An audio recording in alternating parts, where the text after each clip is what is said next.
Hello my dear students. So this is our moment of inertia, mass moment of inertia. We are going to see our second lecture. कि आपको एक थोड़ा सा comfortability हो जाए different kind of theorems. कभी अगर हमें मास मोमेंट ऑफ इनर्शिया किसी डिफरेंट एक्सिस के अबाउट निकालना हो जो उसकी स्टैंडर्ड एक्सिस नहीं है. आपको याद होगा हम लोगों ने स्टैंडर्ड एक्सिस जो होती है किसी भी ऑब्जेक्ट की, चाहे वो रॉड हो, डिस्क हो, सिलेंडर हो, स्फीयर हो या फिर वो रिंग हो, हम लोगों ने अपने प्रीवियस लेक्चर में जो मोमेंट ऑफ इनर्शिया का पार्ट 1 लेक्चर था उसमें डिस्कस किया. अब पार्ट 2 में मैं आपको बताता हूं अगर डिफरेंट एक्सिस हमारी चेंज हो जाए जो कि स्टैंडर्ड एक्सिस से डिफरेंट हो तो हम उसके अकॉर्डिंग उसके about rotational mass moment of inertia कैसे निकालेंगे. राइट. तो इसके लिए दो थ्योरम बड़ी इंपॉर्टेंट आती हैं. एक थ्योरम का नाम होता है my dear parallel axis theorem और दूसरे का नाम होता है परपेंडिकुलर एक्सिस थ्योरम. हालांकि मोस्टली हमारी पैरेलल एक्सिस थ्योरम ही यूज होती है, लेकिन समटाइम्स अगर हमें जरूरत पड़ गई तो हमें परपेंडिकुलर एक्सिस थ्योरम की भी जरूरत पड़ सकती है. तो मैं दोनों थ्योरम्स आपको थोड़ा सा डिटेल में पढ़ाने जा रहा हूं, बहुत ध्यान से इस बात को अंडरस्टैंड करेंगे आप. राइट. जैसे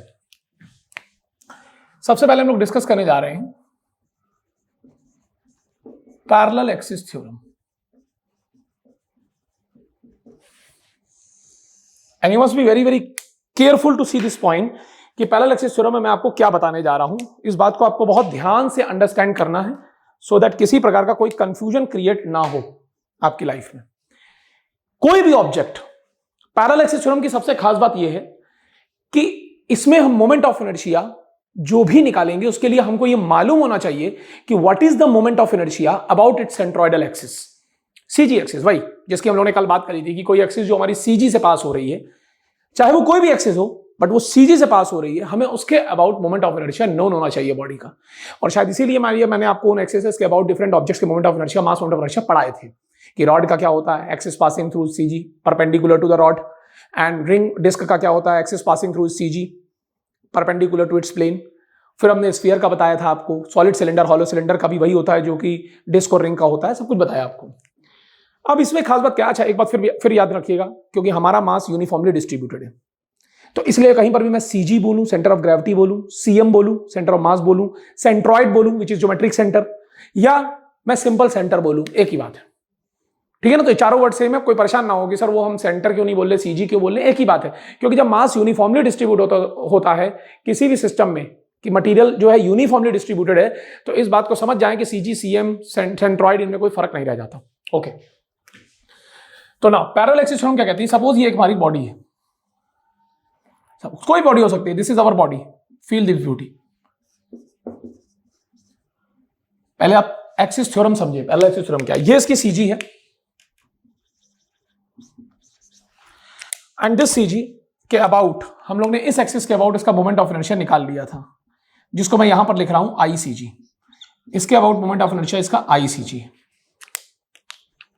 राइट. तो मतलब आई सीजी क्या है, बहुत ध्यान से सुने. I CG is mass moment of inertia of body about an axis passing through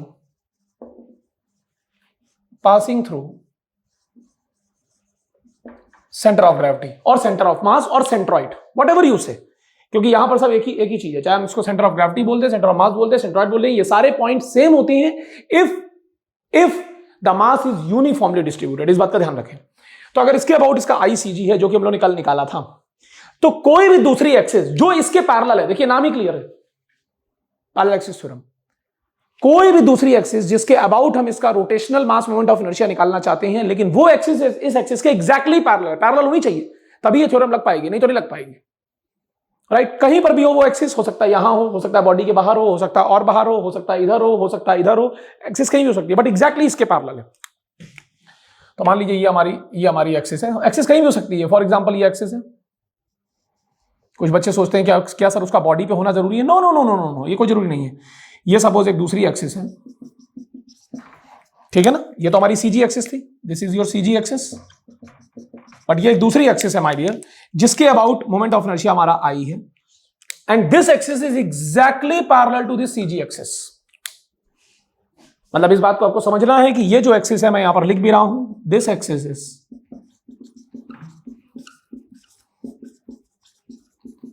parallel to CG axis.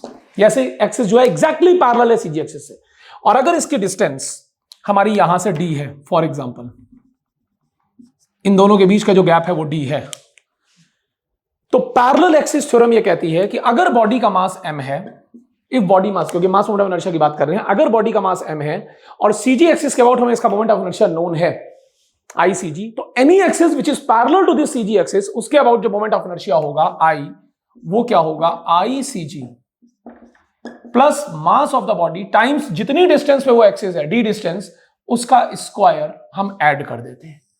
तो this is a theorem my dear which is called parallel axis theorem. हालांकि इन चीजों को प्रूव भी किया जा सकता है, लेकिन हमें उनसे मतलब नहीं है।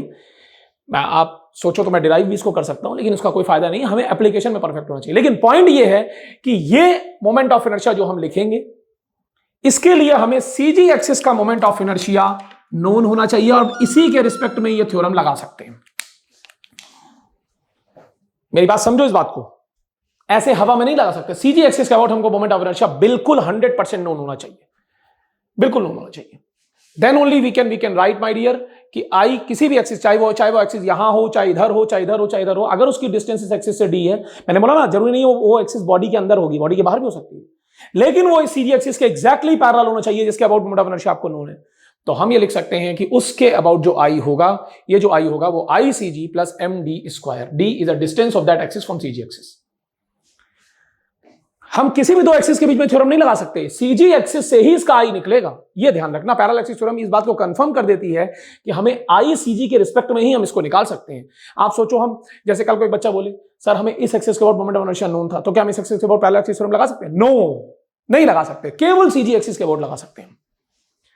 हाँ, अगर उस एक्सिस के अबाउट लगानी है तो फिर उसका अलग तरीका है, फिर उसका अलग तरीका। फॉर एग्जाम्पल मैं आपको बताने की कोशिश कर रहा हूं, पहले आप इसे नोट कर ले। मैं एक सेकंड के लिए बोर्ड से बाहर जा रहा हूं, इसको आप नोट करें सो दैट हम लोग सोच पाए।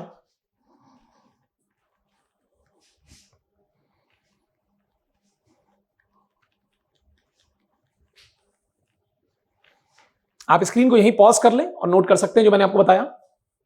अच्छा, अब जैसे कई बार बच्चे क्या बोलते हैं, बहुत ध्यान सुनिएगा, बड़ा इंपॉर्टेंट डिस्कशन होने जा रहा है कि सर हमको मान लीजिए ICG नोन नहीं है, हमको ICG नोन नहीं है, फील दिस बॉडी कि हमको ICG नोन नहीं है, लेकिन हमें एक तीसरी एक्सिस जो कि इसके पैरेलल थी यहां से, सपोज अब ये डिस्टेंस हमारी D1 है, सपोज ये डिस्टेंस हमारी D1 है, और यहां पर एक दूसरी एक्सिस है माय डियर, वो भी इसके एग्जैक्टली पैरेलल है, ये एक्सिस भी हमारी एग्जैक्टली पैरेलल है।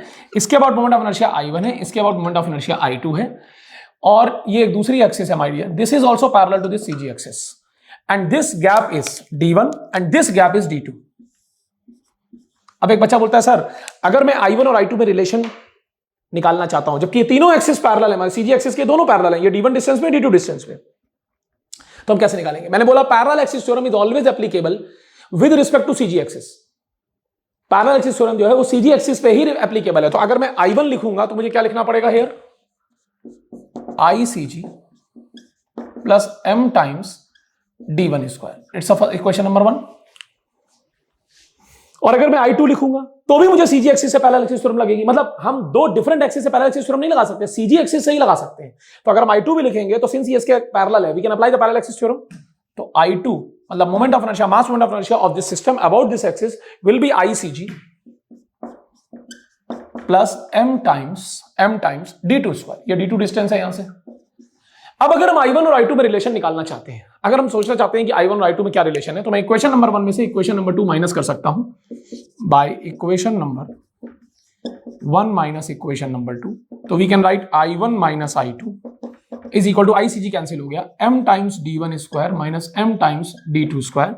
तो यहां से हम I2 लिख सकते हैं, I2 का मतलब ले जाएं, so this is I1 plus MD2 square minus MD1 square. तो मतलब इस तरह के रिलेशंस को हम डेवलप कर सकते हैं। लेकिन आप कोई सोचे कि सर हम इसको डायरेक्ट लगा लें, क्योंकि कई बार पता है क्या बच्चे गलती ये करते हैं, मान लीजिए ICG हमें नोन नहीं था, लेकिन हमें I1 नोन था और हम I2 निकालना चाहते थे, तो बच्चे क्या कर देते हैं, सर यहां से यहां तक की डिस्टेंस तो D1 प्लस D2 है, तो वो लिख देते हैं सर I2 की वैल्यू हो जाएगी I1 plus mass times D1 plus D2 whole square, parallel axis theorem. लेकिन वो ये भूल जाते हैं कि पैरेलल एक्सिस थ्योरम लगेगी ही नहीं। पैरेलल एक्सिस थ्योरम किसी भी एक्सिस पे तब लगेगी जब वो सीजी एक्सिस से हम उसका मोमेंट ऑफ इनर्शिया कैलकुलेट करेंगे विद रिस्पेक्ट टू। तो ये चीज बड़ी कंफर्म है कि पैरेलल एक्सिस थ्योरम जब भी लगेगी वो सीजी एक्सिस से ही लगेगी। तो मैंने ये एक पैरेलल एक्सिस थ्योरम लगाई, ये दूसरी लगाई। अब इन दोनों के रिजल्ट से हम निकाल सकते हैं I1 और I2 में रिलेशन। अगर हम इनसे माइनस कर दे तो ICG कैंसिल हो जाएगा। So I hope my dear you are very very clear with respect to this fact. इसमें किसी प्रकार का कोई डाउट नहीं है। श्योर। अब देखिए इसका एप्लीकेशन मैं आपको दिखाने जा रहा हूं कि पैरेलल एक्सिस थ्योरम का कितना वाइड एप्लीकेशन है माय डियर, और कहीं पर अगर ये मोमेंट ऑफ इनर्शिया हमारा यूज होता है तो आप इस बात को समझ पाएंगे हमें कैसे यूज करना है। Got it? पहले आप इसे नोट कर लें। मैं बोर्ड के इस फ्रेम से बाहर जा रहा हूं। First you note down this, then we will be moving one step more forward.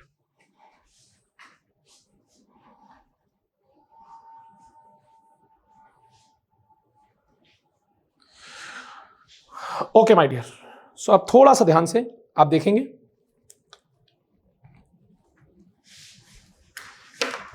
जैसे फॉर एग्जाम्पल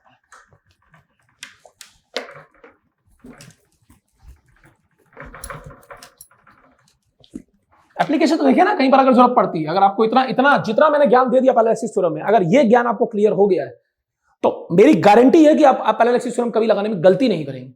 मेरी गारंटी है, इस बात को समझ लें।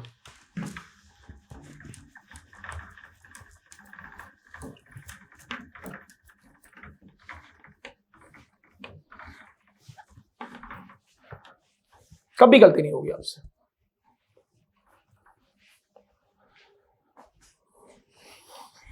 Now feel this beauty. For example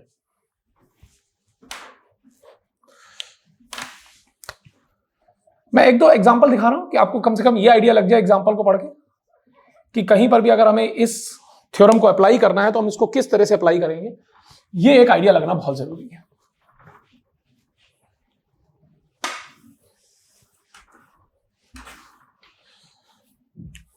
तो पैरेलल एक्सिस थ्योरम में मैं बहुत अच्छा एग्जांपल लेने जा रहा हूं और ये वाइब्रेशंस में यूज होंगे। तो मैं नहीं चाहता आपसे कहीं गड़बड़ी हो।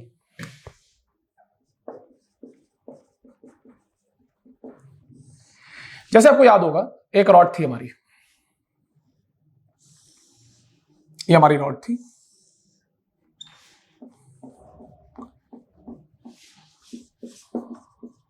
Of mass m and length l, right. ये रॉड थी, इसकी मास m थी, लेंथ l थी।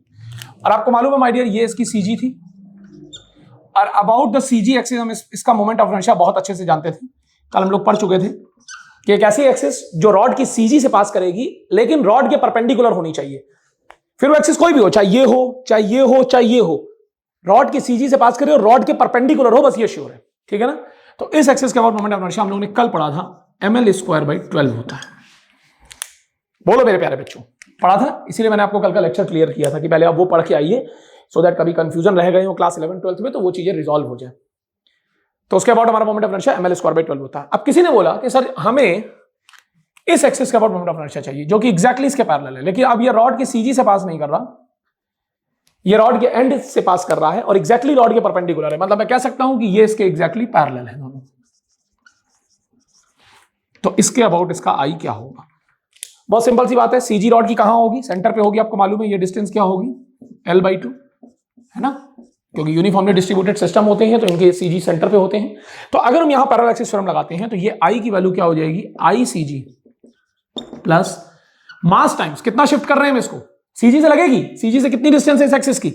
ये अगर हमारी एक्सिस इसके अबाउट हमको मोमेंट ऑफ इनर्शिया निकालना है तो मास टाइम्स L/2 होल स्क्वायर। तो ये कितना है? ml²/12 प्लस ये हो जाएगा ml²/4।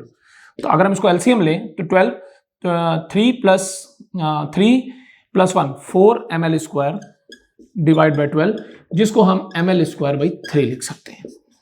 अब यही खास बात यह है कि ये सब याद नहीं रखना आपको, याद आपको उन एक्सिस के अबाउट रखने हैं जो मैंने आपको कल बताया।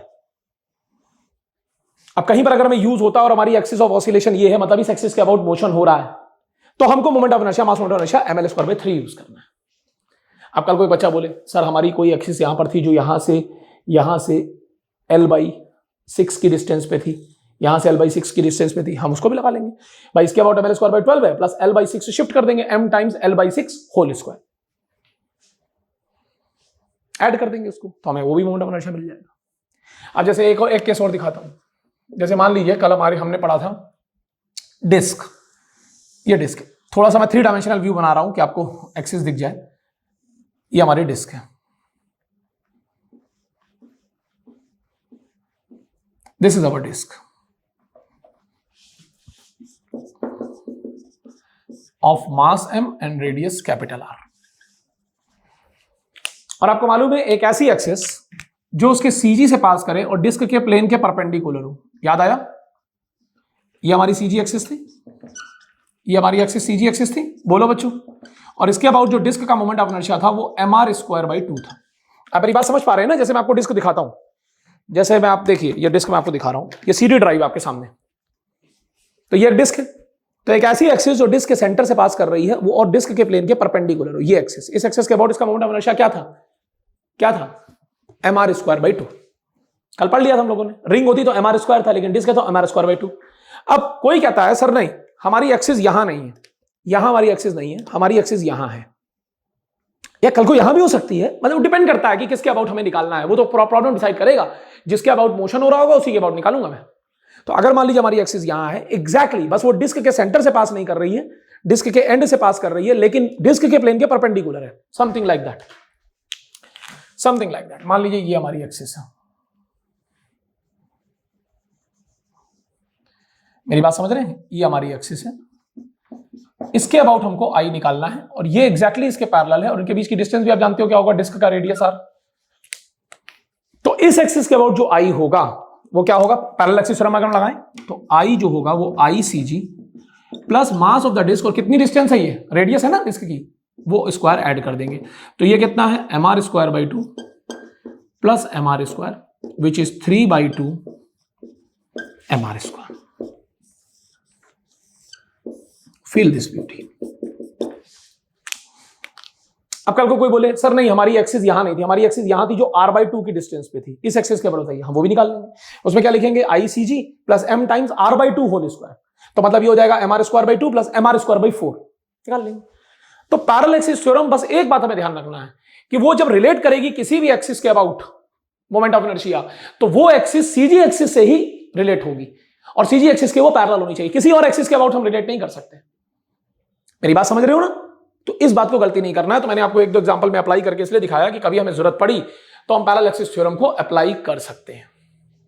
So this is all about parallel axis theorem की एक थोड़ा सा आपको कंफर्टेबल एनवायरनमेंट मुझे देना था। अब हम लोग बात करेंगे परपेंडिकुलर एक्सिस थ्योरम की, जिसकी जरूरत बहुत कम पड़ती है, नो डाउट, लेकिन समटाइम्स पड़ जाती है, कभी कभी पड़ जाती है भाई, कभी कभी पड़ जाती है। मेरी बात समझ रहे हैं? तो इस बात का विशेष ध्यान दें। अच्छा एक बात और बताऊं, अब जैसे मान लो यही सिस्टम था और वो इस एक्सिस के अबाउट इसका moment of inertia CG axis के अबाउट पूछता, तो हमें मालूम है ml²/12 होता है। एक बात, एक प्यारा सा बच्चा बोलता है सर एक m डैश का मास ना यहां पर भी रखा हुआ है कोने पे, तो m डैश का मास कोने पे रखा है, तो मान लीजिए वो पॉइंट मास है m डैश का। रॉड का जो इस एक्सिस के अबाउट मोमेंट ऑफ इनर्शिया वो ml²/12 है, लेकिन पूरे सिस्टम का नहीं है, क्योंकि पूरे सिस्टम में m डैश का मास यहां पर और रखा हुआ है कॉर्नर पे, एक पॉइंट मास हो सकता है। तो पॉइंट मास का क्या होता है? m डैश इंटू ये डिस्टेंस कितनी है? l/2 whole square. तो मतलब अगर पूरे सिस्टम का मोमेंट ऑफ इनर्शिया हमको सीजी एक्सिस का अबाउट लिखना पड़ता तो ml²/12 तो रॉड का हो जाता, प्लस m डैश जो भी यहां पॉइंट मास होता है, पॉइंट मास का क्या होता है? mr² होता है, तो m dash into l/2 whole square, तो वो सीजी एक्सिस के अबाउट आ जाता। उसके बाद किसी और एक्सिस के अबाउट देखना होता तो हम पैरेलल एक्सिस थ्योरम लगा सकते थे, there is no question mark at all. तो I hope my dear this point is very very clear to you all, क्योंकि पॉइंट मास का किसी भी एक्सिस के अबाउट जो मोमेंट ऑफ इनर्शिया होता है उस बात का विशेष ध्यान दे माय डियर, वो क्या होता है। तो अगर यहां पर कहीं पॉइंट मास हमारा लगा होता, बहुत ध्यान से फिर सुन लें, अगर यहां पर कहीं पर भी हमारा पॉइंट मास लगा होता, कहीं पर भी अगर यहां पॉइंट मास लगा होता और किसी एक्सिस के अबाउट हमको मोमेंट ऑफ इनर्शिया पूछ लिया जाता, मान लीजिए इस एक्सिस का, तो पॉइंट मास को तो हम डायरेक्ट निकाल लेते। पॉइंट मास में तो हमें कोई पैरेलल एक्सिस थ्योरम नहीं लगानी, क्योंकि वो कोई रिजिड कंटीन्यूअस मास सिस्टम नहीं है। ये जितनी भी परपेंडिकुलर एक्सिस थ्योरम या पैरेलल एक्सिस थ्योरम है माय डियर, ये कंटीन्यूअस मास सिस्टम के लिए है। लेकिन अगर एक पॉइंट मास है तो पॉइंट मास का मास मोमेंट ऑफ इनर्शिया इस एक्सिस के अबाउट कितना होता है? ये डिस्टेंस l है, ml²।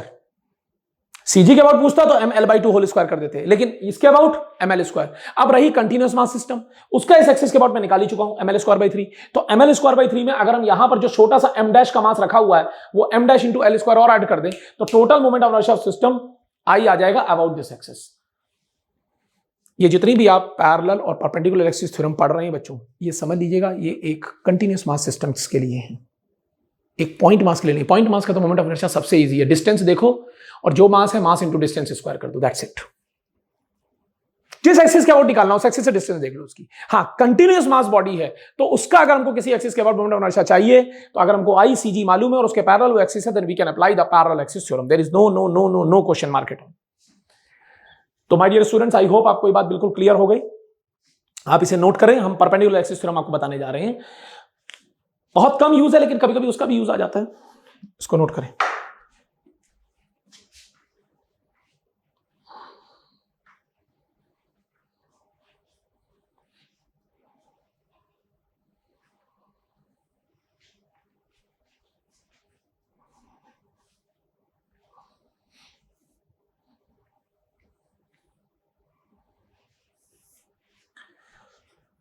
So I hope, my dear, this point is very clear to you all. चलिए, तो मैं इसको हटाने जा रहा हूं।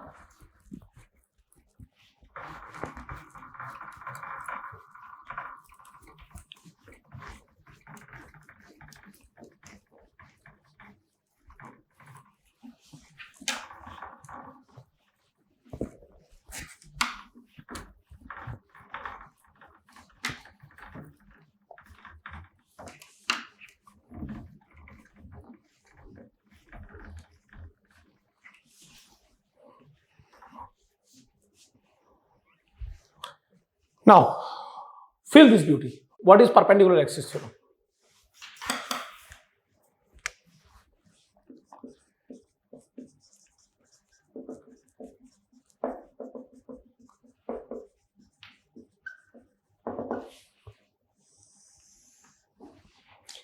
सपोज परपेंडिकुलर एक्सिस, देखिए नाम से ही लिया, परपेंडिकुलर एक्सिस मतलब एक ऐसी एक्सिस जो बॉडी के किसी प्लेन के परपेंडिकुलर है। Now look at the point. For example ये हमारी बॉडी है, कोई भी बॉडी है, सपोज ये हमारी बॉडी है, कुछ भी हो सकती है बॉडी, एनी बॉडी। नाउ एक ही पॉइंट से तीन एक्सिस पास कर रही हैं। Suppose this is your X axis, this is your Y axis. अच्छा, अब यहां कोई जरूरी नहीं है कि ये सीजी वाली हो, नो, दिस में भी any point, not necessarily to be CG, मैं CG नहीं लिख रहा हूं, maybe any point, and this is the axis, my dear,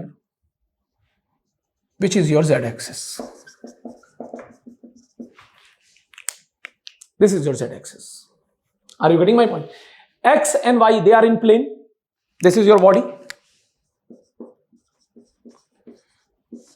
X and Y axis, they are in plane, and Z is a perpendicular to that plane. मतलब Z जो है, जिस plane में X और Y एक्सिस आ रही हैं, Z उसके भी एग्जैक्टली परपेंडिकुलर है, इसलिए नाम है perpendicular axis theorem.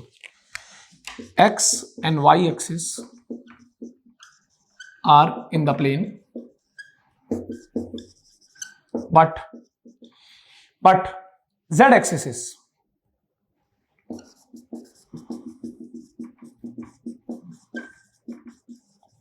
perpendicular to the plane. तो एक्स और वाई एक्सिस जो है वो बॉडी के किसी प्लेन में है, लेकिन जेड एक्सिस उस बॉडी के प्लेन के परपेंडिकुलर है। ध्यान रखिएगा इस बात को, वो उस बॉडी के प्लेन के परपेंडिकुलर है। तो माय डियर स्टूडेंट्स, या परपेंडिकुलर एक्सिस थ्योरम ये कहती है कि आई जेड जो होगा वो I x plus I Y होगा, कि एक्स और वाई एक्सिस के अबाउट जो मोमेंट ऑफ इनर्शिया आ रहे हैं उनका समेशन ही जेड एक्सिस के अबाउट मोमेंट ऑफ इनर्शिया होगा।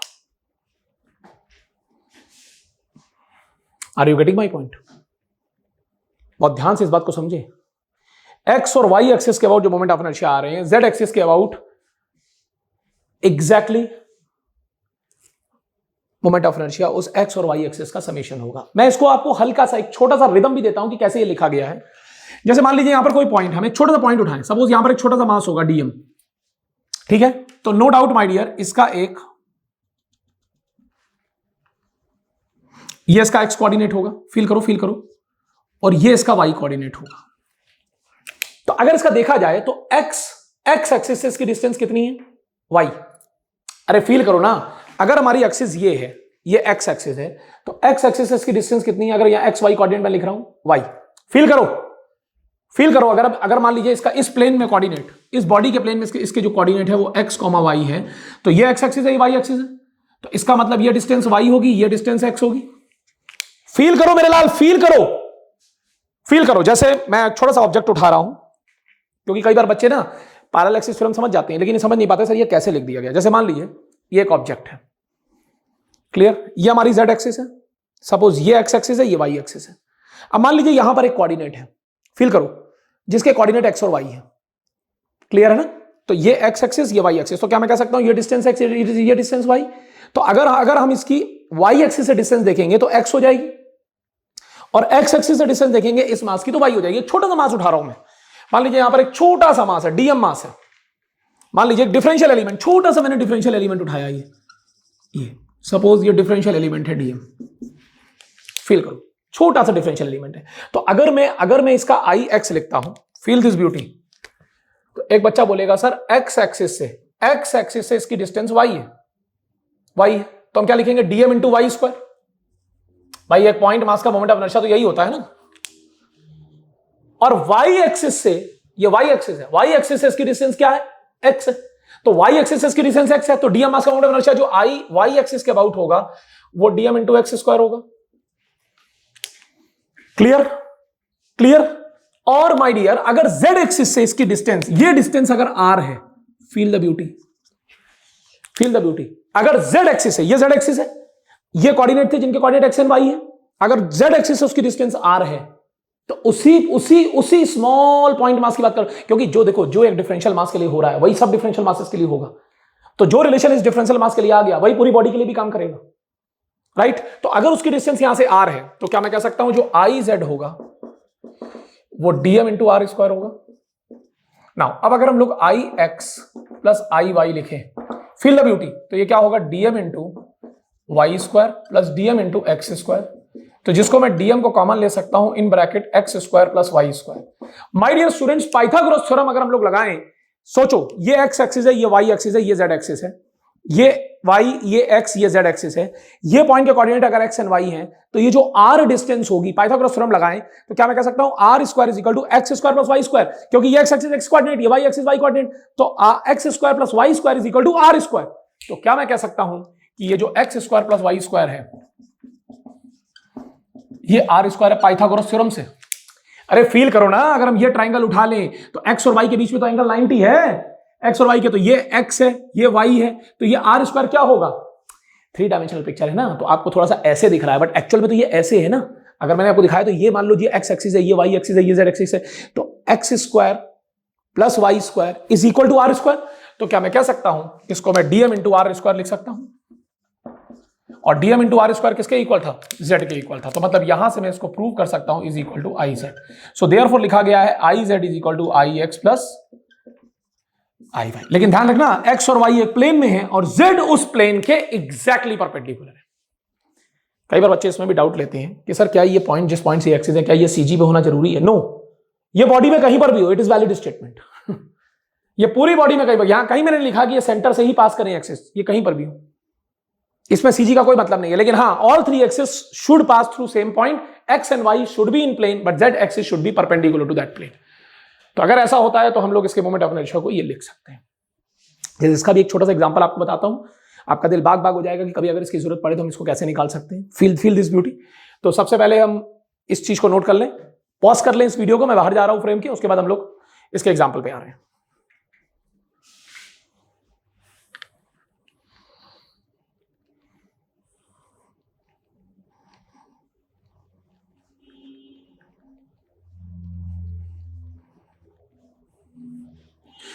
Now feel this beauty. एक बड़ा बेहतरीन क्वेश्चन कराने जा रहा हूं, बहुत बेहतरीन क्वेश्चन।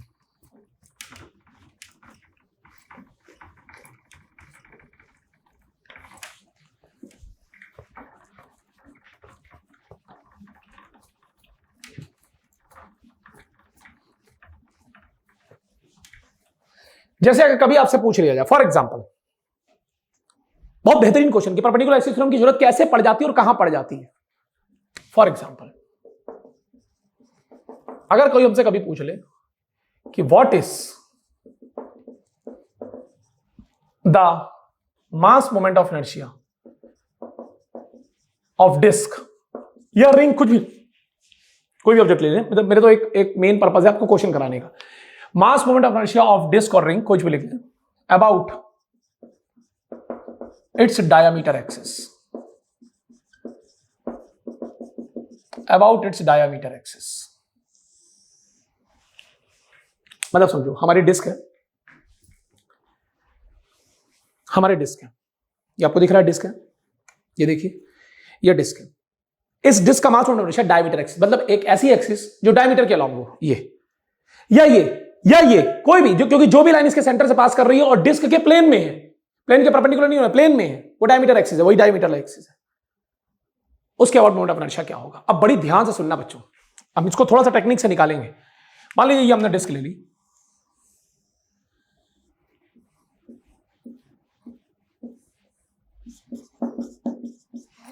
डिस्क जिसका मास m है, रेडियस r है, और ये इसका सेंटर है, CG भी लिख सकते हैं हम, क्लियर। और आप जानते हैं कि ये जो एक्सिस होगी ये डिस्क के प्लेन के परपेंडिकुलर होगी, ठीक है ना। This is the axis perpendicular to plane of disc, तो हम इसको बोल सकते हैं z एक्सिस, क्लियर क्लियर। ये हमने क्या बोल दिया, z एक्सिस, ठीक है ना। और इस एक्सिस के अबाउट आई आप जानते हैं mr²/2 होता है।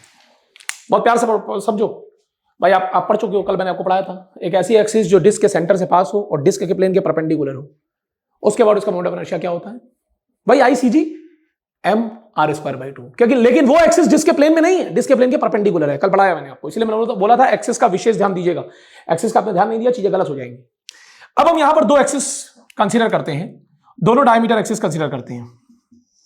सपोज ये एक्स एक्सिस है और ये वाई एक्सिस है, right, this is X axis, this is Y axis. बच्चों प्लेन एक्चुअली 3 डायमेंशनल पिक्चर है, लेकिन हम उसको 2D में बना रहे हैं क्योंकि तीनों एक्सिस दिखानी है, तो इसलिए आपको समझने की थोड़ी जरूरत यहां पर ज्यादा है, ठीक है ना। ये Y X axis and Y axis, ध्यान रखिएगा। इसके about moment of inertia I Y है और इसके about moment of inertia I X है, क्लियर। तो एक्स और वाई एक्सिस जो है are in the plane of disc and are diameter axis and are diameter axis. मतलब समझो, जैसे ये डिस्क है, ये इसकी एक्स एक्सिस है, ये डायमीटर है ना, ये इसकी वाई एक्सिस है, लेकिन ये इसकी जेड एक्सिस है। ये एक्स एक्सिस डायमीटर वाली डायमीटर के अलॉन्ग है, ये भी वाई एक्सिस डायमीटर के अलॉन्ग है, और ये इसकी जेड एक्सिस है जो कि प्लेन के परपेंडिकुलर है। पास तीनों एक ही पॉइंट से कर रही हैं, तो क्या मैं परपेंडिकुलर एक्सिस थ्योरम से लिख सकता हूं कि I x plus I Y is equal to I Z. यही पढ़ा आप लोगों ने कि एक्स और Y in the plane of disc है, लेकिन Z perpendicular to the disc है, तो आई जेड को लिखेंगे I x plus I Y. तो my dear students, by perpendicular axis theorem हम लिख सकते हैं I x plus I Y is equal to I Z. अच्छा, अब मजे की बात क्या है कि बाय द सिमेट्री आप इस बात को समझ सकते हैं, क्योंकि मोमेंट ऑफ इनर्शिया किसी भी एक्सिस के अबाउट बॉडी का क्या होगा, वो उसके मास डिस्ट्रीब्यूशन को पे डिपेंड करता है कि मास कैसे डिस्ट्रीब्यूटेड है। तो बच्चों ये एक्सिस भी डायमीटर एक्सिस है, आई एक्स, आई वाई भी डायमीटर एक्सिस। आप सोचो ना यार, अगर मैं ये देखूं, अगर मैं इस एक्सिस के अबाउट देखूं, सामने से देखो, तो मास का डिस्ट्रीब्यूशन डिस्क का सेम है ना, डायमीटर एक्सिस है। आप देखो जैसे मास का डिस्ट्रीब्यूशन आपको डिस्क का दिख रहा है, वाई एक्सिस के अबाउट अगर मैं देखूं, उसके अबाउट भी वैसा ही दिख रहा है। फील करो यार, उसके अबाउट भी वैसे। भाई एक्स एक्सिस के अबाउट देखता हूं तो भी आपको ऐसा नजर आ रहा है, आधी डिस्क ऊपर आधी नीचे, मतलब मास का डिस्ट्रीब्यूशन कैसे आ रहा हूं, और वाई एक्सिस के अबाउट देखूं तो भी इसको वैसे ही नजर आ रहा है। फील करो। तो सिंस बाय द सिमेट्री हम इस बात को देख सकते हैं कि एक्स एक्सिस और वाई एक्सिस के अबाउट मास का डिस्ट्रीब्यूशन डिस्क का चेंज नहीं हो रहा, वो हमें एक ही तरह से डिस्ट्रीब्यूटेड नजर आ रहा है, क्योंकि ये भी डायमीटर एक्सिस है, ये भी डायमीटर एक्सिस है। तो by the rule of symmetry हम लोग बोल सकते हैं कि आई एक्स और आई वाई दोनों की वैल्यू यहां पर सेम होगी। Are you getting my point? So by symmetry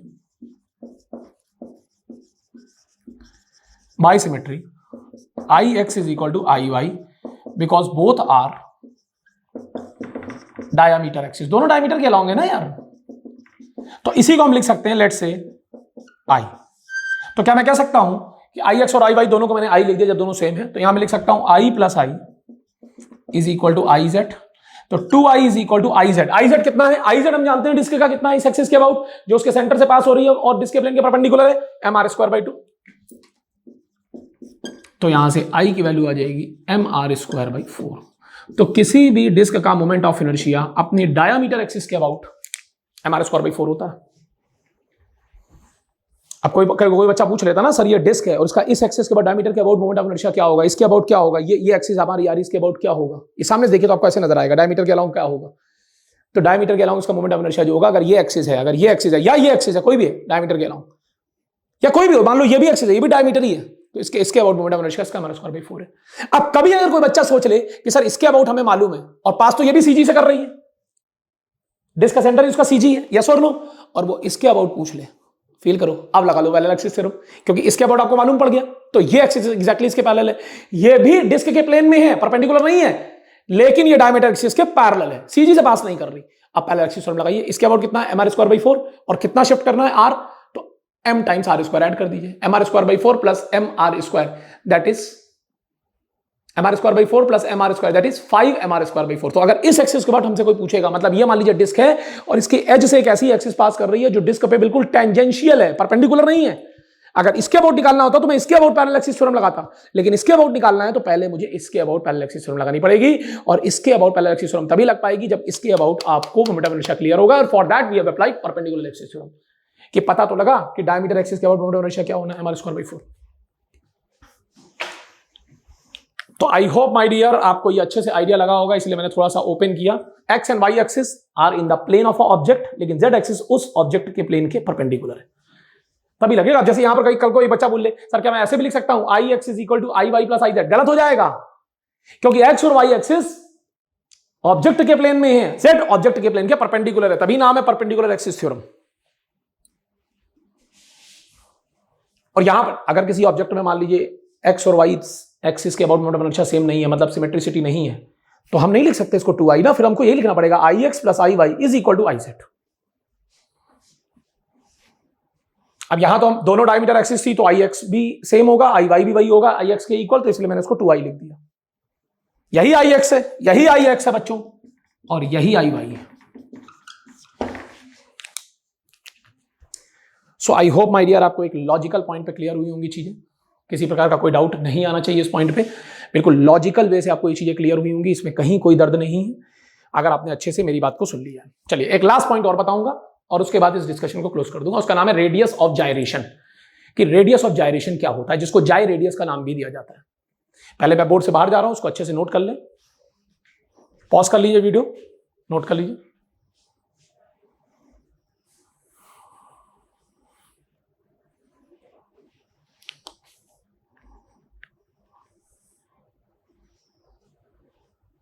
now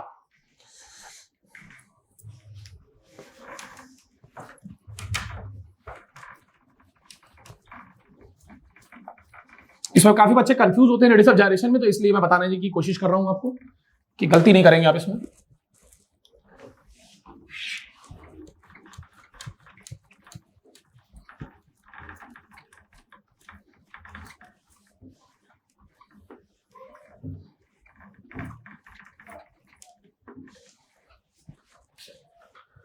तो सबसे बड़ी बात आपको पता लगी होगी कि सबसे मेन गेम जो मास मोमेंट ऑफ इनर्शिया में वो एक्सिस का है।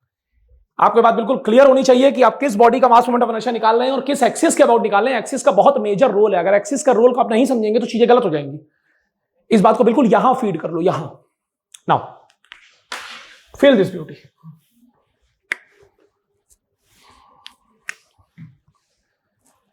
सो रेडियस ऑफ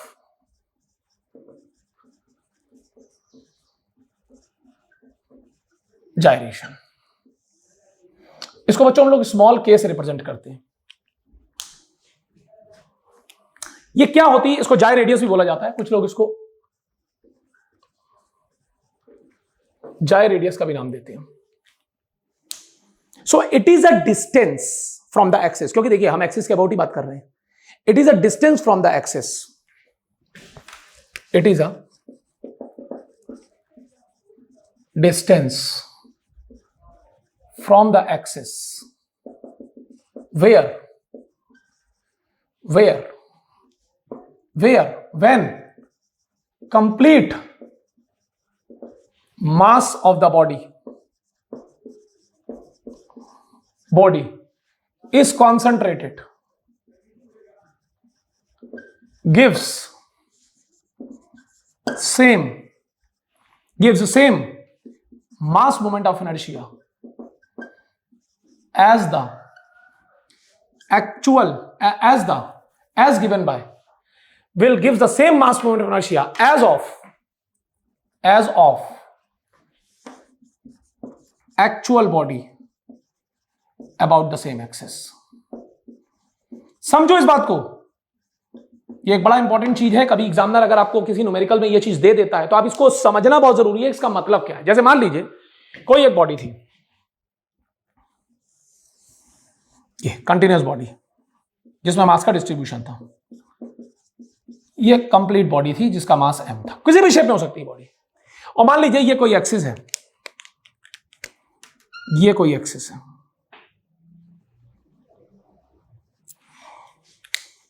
ये कोई एक्सिस है, राइट। बहुत ध्यान समझना मैं क्या बोल रहा हूं।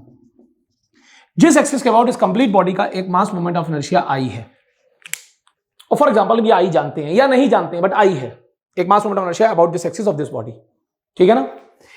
तो रेडियस ऑफ जायरेशन इस एक्सिस से वो डिस्टेंस है, फील करना, इस एक्सिस से वो डिस्टेंस है जिसको हम के से दिखा रहे हैं, जहां पर अगर हम कंप्लीट बॉडी का मास, कंप्लीट बॉडी का, जैसे एम मास की बॉडी थी, मान लीजिए 10 किलो की बॉडी थी, तो पूरे 10 किलो का मास अगर हम यहां कॉन्सेंट्रेट कर दें, कंप्लीट मास कॉन्सेंट्रेट, मास वही होना चाहिए, मास वही होना चाहिए एग्जैक्टली, लेकिन उसको डिस्ट्रीब्यूट ना करके एक ही पॉइंट पे कॉन्सेंट्रेट कर दें और वो मास इस एक्सिस के अबाउट वही मोमेंट ऑफ इनर्शिया दे दे जो इस बॉडी का है, तो this distance is called radius of gyration of this body about this axis. मेरी बात समझे? तो दिस, इसको हम क्या बोलेंगे, इसको हम क्या बोलेंगे, it's a radius of gyration, gyration of the body about an axis.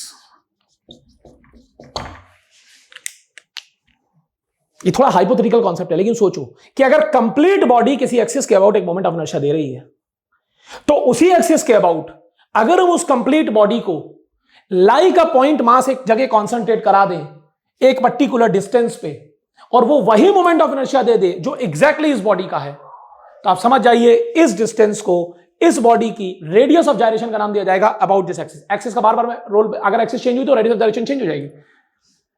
हम ये नहीं बोलेंगे कि क्या इसकी रेडियस ऑफ जायरेशन है इस बॉडी की, हम बोलेंगे इस एक्सिस के अबाउट है। तो मतलब सोचो इस बॉडी का moment of inertia about an axis क्या है, आई है, और अगर हम इसको पॉइंट मास में डिस्ट्रीब्यूट कर देते हैं, सॉरी कॉन्सेंट्रेट कर देते हैं और के डिस्टेंस पे रख देते हैं, तो इसका क्या है एम के स्क्वायर, तो this I must be equal to M K square. तो आई क्या है, it's a actual moment of inertia, actual moment of inertia of body about an axis. ये एक्सिस कोई भी हो सकती है, मैं ये नहीं बोल रहा हूं सीजी एक्सिस, क्योंकि जब भी आप रेडियस ऑफ जायरेशन लिखते हो तो आपको बताना पड़ता है कि इस एक्सिस के अबाउट दे रहे हो। तो इसका सबसे बड़ा फायदा क्या है कि अगर हम इस पॉइंट मास का मोमेंट ऑफ इनर्शिया, मान लीजिए किसी बॉडी की रेडियस ऑफ जायरेशन दी है, मान लीजिए इस बॉडी की उसने हमको रेडियस ऑफ जायरेशन के दे दी अबाउट दिस एक्सिस, तो हम सीधा बोल देंगे इसका मतलब इसका moment of inertia I am K square हो गया, क्योंकि पॉइंट मास का तो एम के स्क्वायर होता है। ओके, अगर इसकी रेडियस ऑफ जायरेशन है तो कोई डाउट नहीं, मोमेंट ऑफ इनर्शिया सेम आएगा, तो I will be equal to M K square. जैसे फॉर एग्जाम्पल, मैं एक एग्जाम्पल दे रहा हूं और यहीं पर इसको फिनिश कर रहा हूं।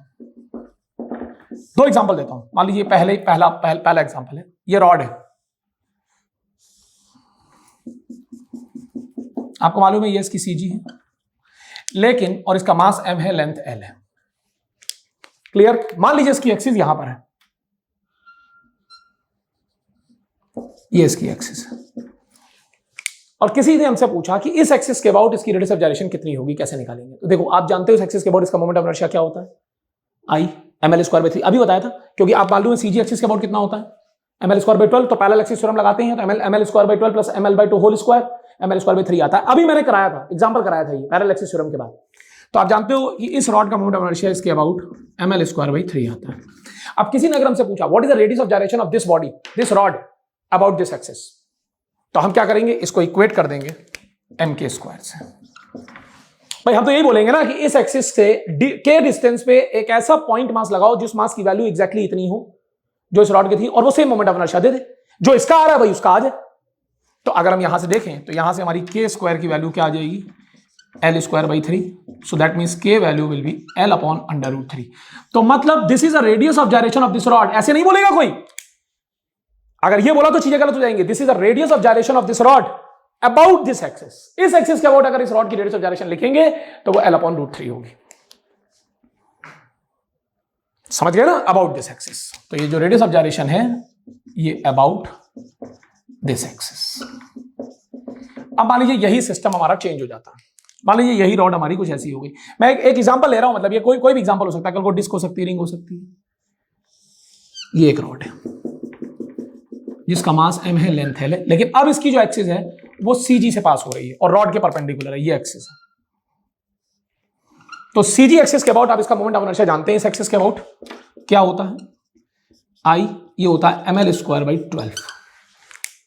और अगर इस एक्सिस के अबाउट मुझे चाहिए इसकी रेडियस ऑफ जायरेशन, तो अब इसको इक्वेट कर देंगे m² से, क्योंकि मुझे तो वो k डिस्टेंस चाहिए जहां कंप्लीट रॉड का मास डिस्ट्रीब्यूट कर दे इस एक्सिस से, वो k डिस्टेंस जहां वो सेम मोमेंट ऑफ इनर्शिया दे दे, तो m² इसके इक्वल आना चाहिए। तो अगर हम इसको इक्वेट कर दें m² से, तो यहां से हमारा k² की वैल्यू आ जाएगी L²/12, तो k आ जाएगा L/√12। तो ये जो रेडियस ऑफ जायरेशन बच्चों निकली हमारी, फील करना इस बात को, ये अबाउट दिस एक्सिस निकली, अबाउट दिस एक्सिस। तो इस बात का विशेष ध्यान दें कि जब भी हम किसी बॉडी की रेडियस ऑफ जायरेशन किसी एक्सिस के अबाउट बोल रहे हैं तो वो एक्सिस बताना बहुत जरूरी है। ऐसे नहीं बोल सकते हम कि रॉड की रेडियस ऑफ जायरेशन जो होती है L/√3 होती है। अरे भैया बताओ किसके अबाउट या इसी रॉड की रेडियस ऑफ जायरेशन L/√12 भी है, इसी की 10-15 और हो सकती हैं, करोड़ों और हो सकती हैं, डिपेंड करता है किस एक्सिस के अबाउट। तो अगर किसी एक्सिस के अबाउट किसी बॉडी का रेडियस ऑफ जायरेशन एग्जामिनर आपको दे दे तो आंख बंद करके उसका मोमेंट ऑफ इनर्शिया लिख देना उस एक्सिस के अबाउट m²। कल को मान लीजिए हमें रॉड का इस एक्सिस के अबाउट मोमेंट ऑफ इनर्शिया नहीं मालूम था, लेकिन एग्जामिनर ने हमें प्रॉब्लम में ये दे दिया इसकी रेडियस ऑफ जायरेशन इस एक्सिस के अबाउट इतनी है, तो उसका मोमेंट ऑफ इनर्शिया कितना होगा, m²। खत्म, दैट के is called radius of gyration. तो आई होप माय डियर चीज आपको बिल्कुल क्लियर हो गई, जितना मुझे बताना था वो क्लियर हो गया है। अब कहीं पर भी डाउट आने वाले नहीं मोमेंट ऑफ इनर्शिया से related. So I hope these points are very very clear to all of you. इसको आप जल्दी से नोट कर लें और ये लेक्चर हम लोग का यहीं खत्म होता है विद ऑल ब्लेसिंग्स। और इसको जल्दी से जल्दी देख लें। पार्ट 1 आपने देखा, ये पार्ट 2 आज लोड हो जाएगा, इसको भी देख लें तुरंत, सो दैट आपको वाइब्रेशंस में कभी पैरामीटर्स लगाने हो मास मोमेंट ऑफ इनर्शिया से रिलेटेड तो आपकी गलती ना हो। Right, all the best.